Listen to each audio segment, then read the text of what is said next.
Données du ZB02 intact. Début de la projection. Elisabeth Sobek. Vous connaissez la nouvelle. Tout est frais. Le fléau Pharo est en train de dévorer la biosphère. La vie sur Terre va disparaître. Mais nous pouvons faire quelque chose.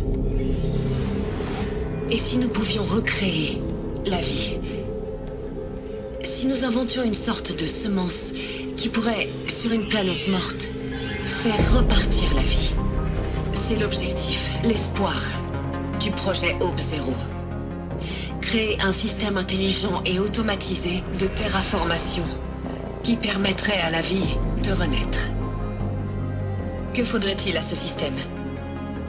Pour le cœur, nous aurions besoin d'une véritable IA, capable de prendre par elle-même les milliards de décisions nécessaires pour reconstruire la biosphère.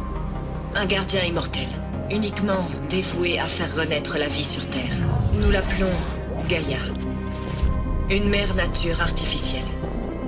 Mais ce n'est que le cœur du système. Elle aura besoin d'être entourée et complétée par un ensemble abouti de fonctions subordonnées. Ces fonctions seront comme des extensions de son esprit, chacune étant dédiée à une mission bien précise. Il ne s'agira pas d'intelligence artificielle, mais leur conception à elle seule représente une immense gageure, un défi que l'humanité n'a jamais rencontré durant son existence. Un système préservant et recréant les milliards de graines et d'embryons qui relanceront la vie. La construction de complexes souterrains pour les accueillir. Et ce n'est que le début. Nous n'aurons pas besoin de bâtir le système entier. L'avantage d'un système de terraformation automatisé, c'est qu'il peut s'auto-construire. Dans les jours à venir, vous allez apprendre comment ces fonctions, ces pièces que vous développez, vont s'emboîter. Comment nous allons faire en si peu de temps pour procéder, tout mettre au point, les machines et les infrastructures.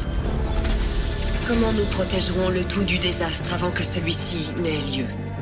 Et le plus important, vous comprendrez que ce n'est pas la fin. Comment Gaïa créera les codes de désactivation évoqués par le général Erez et créera le réseau qui permettra leur transmission, faisant taire les robots Pharo pour de bon. Comment Gaïa construira, mais aussi concevra tous les robots nécessaires à sa mission pour les siècles à venir. Des robots qui purifieront l'atmosphère et les océans de la Terre. Qui réintroduiront les végétaux à partir de graines cryostockées. Viendront ensuite les espèces animales. Enfin, quand tout cela sera fait, une nouvelle génération d'êtres humains conçus dans les complexes berceaux disséminés sur la planète se plongera dans Apollon. L'immense archive des connaissances scientifiques et culturelles humaines. Ils pourront y découvrir notre monde. Et surtout, ils apprendront à ne pas reproduire nos erreurs. Ce rêve est possible. Nous pouvons le réaliser en travaillant sans relâche et en ne laissant aucun obstacle nous arrêter. Rien n'empêchera la vie de disparaître. Mais si vous m'aidez, si vous aidez Gaïa, nous pouvons la faire renaître. Vous et moi, nous pouvons ensemble créer le futur.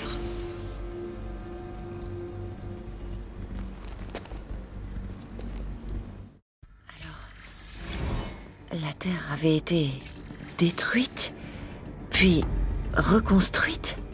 Oui. Par une machine. Une machine créatrice. Elisabeth a fait ça pour la vie, pour nous. Mais pourquoi Hadès? S'il faisait partie de Gaïa, comment il s'est retrouvé dans la carcasse d'un robot Pharo?